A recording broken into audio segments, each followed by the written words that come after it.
Pois é, e como você viu na reportagem, o sistema de justiça do Paraná foi alvo de um ataque sem precedentes que mistura perseguição, misoginia, ainda crime cibernético, né? A prisão desse autor no Rio de Janeiro coloca um ponto final, ao menos temporário, em uma rotina de ataques que foram sistemáticos aí contra 3 mulheres que buscavam apenas cumprir o seu dever legal em Cascavel. Entre as vítimas está a promotora de justiça a doutora Simone Lorenz, né? Lorenz, né?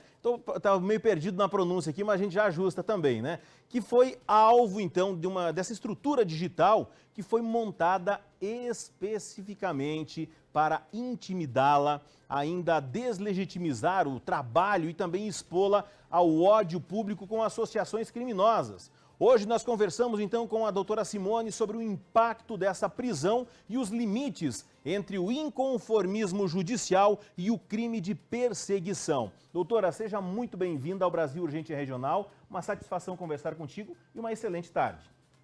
Boa tarde, Jean. Boa tarde a todos os telespectadores, a todas as pessoas que nos acompanham, também pelas redes sociais.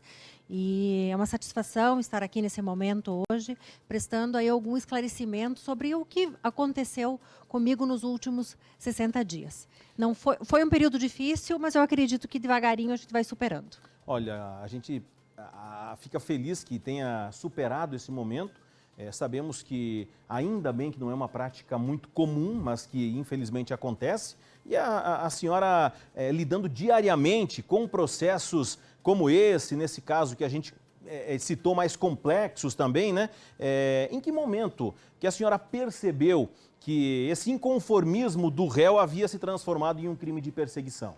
Então, eu percebi o processo, ele tramita desde 2023, é um processo relativamente simples, é uma questão de divórcio, guarda, alimentos, visitas, não tem nada assim excepcional nesse processo. Mas eu percebi isso em meados de novembro, especialmente aí, salvo engano, dia 18 ou 19 de novembro, que foi quando esse algoz, ele, assim que fez a representação contra mim no Conselho Nacional do Ministério Público, ele me mandou um e-mail com a cópia da representação e dizendo: você tem até o dia 2 de dezembro para mudar as tuas atitudes processuais. Você tem esse período aí, você pode ainda mudar.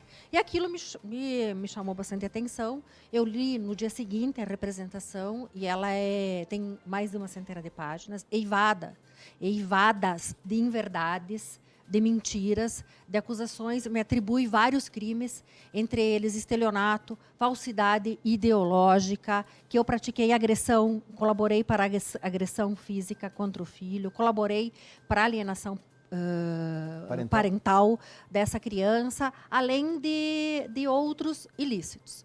Daí eu pensei, olha, eu acho que nesse momento a melhor solução é a minha saída estratégica. Eu tenho 30 anos de Ministério Público e foi a primeira vez que eu pedi a declaração de suspeição superveniente, porque entendi, se eu ficar nesse processo, eu posso prejudicar essa criança, no sentido de que esse pai perdeu o controle. Ou de alguma maneira, isso possa interferir na minha livre determinação, que eu tenho que ter, inclusive, uma garantia constitucional para que eu trabalhe. Então, eu falei, vou sair que a situação vai se acalmar. Mas, ao contrário de se acalmar, Jean, a situação foi tomando contornos cada vez mais horríveis, mais horrendos, e com uma série, infinitas publicações e acusação, inclusive, de outros crimes mais graves que esses. Olha, não sei se a senhora pode comentar a respeito disso, mas eu entendi que se trata de uma questão de guarda, pensão, algo nesse sentido. Envolvendo o que ele contestava, na verdade?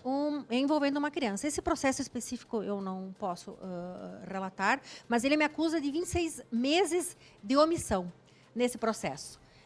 O processo, eu atuei desde o início, e até o dia que eu me afastei, eu fiz 11 pareceres ministeriais, o que é, inclusive, incomum num processo, uma demanda tão grande assim, só naquele processo. 11 pareceres. A minha promotoria é extremamente volumosa, classificada como a promotoria de família mais volumosa do Estado. Então, eu pensei, vai que passou aí alguma coisa. Isso também pode acontecer. Mas revisei por mais de uma vez o processo e continuo com o meu posicionamento nesses 11 pareceres. E, por incrível que pareça, não foram pareceres contrários aos pedidos do genitor. Foram favoráveis aos pedidos do genitor, à exceção do último que eu fiz antes dessa data aí, que creio que esse parecer foi no início de novembro, 7 de novembro, salvo engano, que onde ele pede uma medida e eu me posicionei contra essa medida que ele faz o pedido lá. Senão, todos os meus pareceres eram favoráveis aí o pedido dele. Além disso, ele me encaminhou inúmeros e-mails, acusando a mãe e a advogada de uma série de crimes. Eu analisei aquilo e mesmo não tendo a minha íntima convicção de que de fato aconteceram esses crimes, nesse momento vige um princípio chamado indubio pro societate. E eu encaminhei todos esses e-mails, documentei, encaminhei, instaurei procedimentos e encaminhei para os promotores criminais que têm a seara aí da investigação criminal para apurar essa situação, que me parece que não foi nada confirmado. Olha, ainda falando dessa questão, o investigado, ele utilizava um site para atacar, né, também as decisões, associar o trabalho, o seu trabalho, das outras mulheres que também foram atacadas nessa questão, de ideologias extremistas, que eu nem vou citar exatamente que ideologia é essa, mas você pode pensar aí num tal de bigodinho aí, que realmente se a gente citar aqui, até a internet cai, né, a nossa transmissão. Como é, então, para uma representante do Ministério Público lidar com o uso de canais digitais para iniciar um trabalho e evitar, né, essa incitação dessa hostilidade contra a instituição que é o Ministério Público? Então, ele ficou nessa crescente. Depois ele me acusou de organização criminosa, de eu liderar uma organização criminosa, ser a mentora intelectual, agente aí, de maior prestígio aí nessa organização criminosa. Me acusou de tortura, inclusive fez publicações procurando pessoas que têm amizades em redes sociais com meus familiares, me reportando uma série de crimes, inclusive que eu teria praticado tortura contra o filho dele, até provavelmente contra ele. Mas o que me surpreendeu muito, muito, muito, de uma maneira negativa, porque eu nunca imaginei que a coisa pudesse se encaminhar para isso, foi quando ele me acusa dessas teorias aí bem extremas e me acusa do Quarto Reich. Ele se refere dessa forma e me vincula de uma maneira muito direta ao nazismo.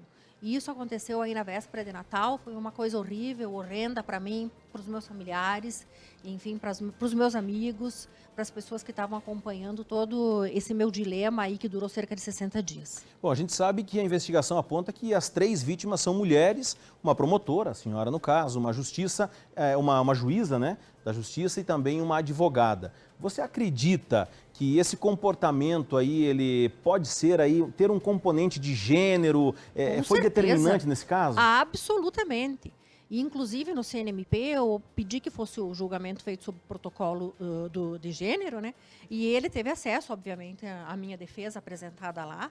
E daí, depois disso, ele mudou um pouco o discurso, continuou nos acusando, continuou inventando elucubrações cerebrinas aí, mas daí ele passa a vincular alguns homens também ao processo, numa tentativa vã de tirar essa questão da violência de gênero, que é extremamente grave, extremamente odiosa.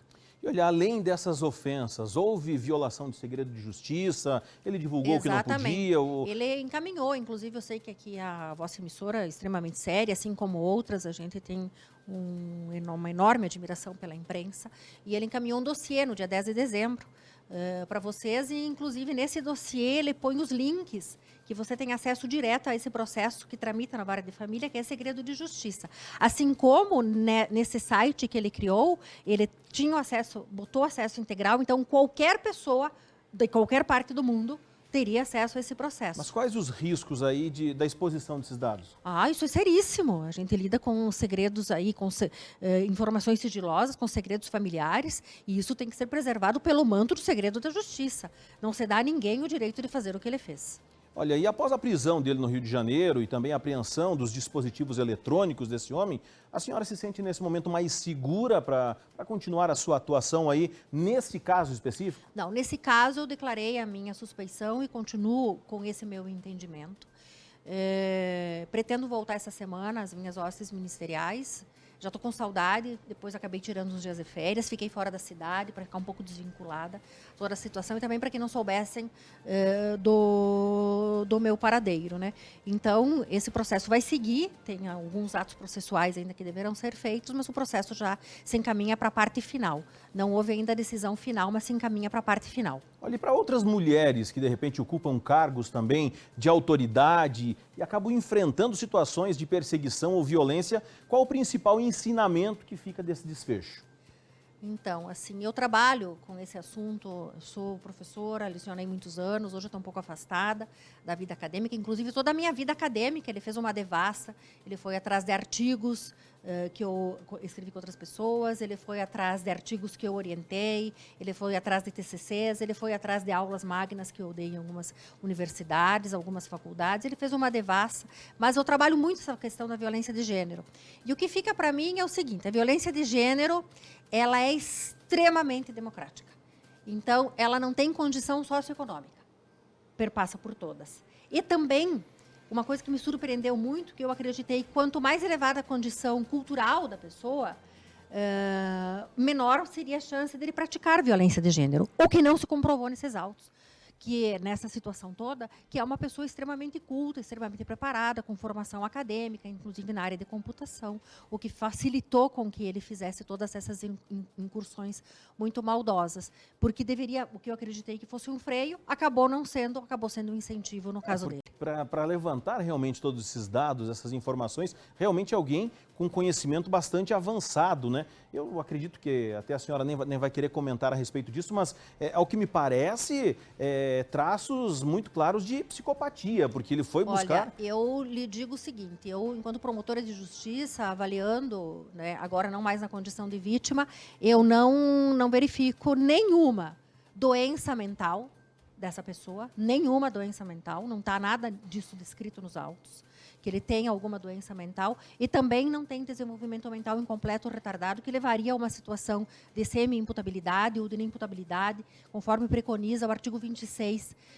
do Código Penal e também a matéria que eu leciono nas faculdades, esse assunto. Então, em princípio, eu não verifico, eu verifico que ele agiu de forma dolosa, livre e conscientemente, sabendo das consequências que poderiam advir de todos os seus atos. Bem, doutora, uma alegria conversar contigo, ficamos muito felizes de poder esclarecer também essa situação, porque existia muito diz que me disse por aí, nada melhor que a sua presença aqui no nosso programa para esclarecer e, de fato, deixar claro que ninguém está acima ou além da justiça, o que é certo continua sendo certo e, dessa forma, a pessoa cometeu crimes e precisa pagar por esses crimes também. Exatamente.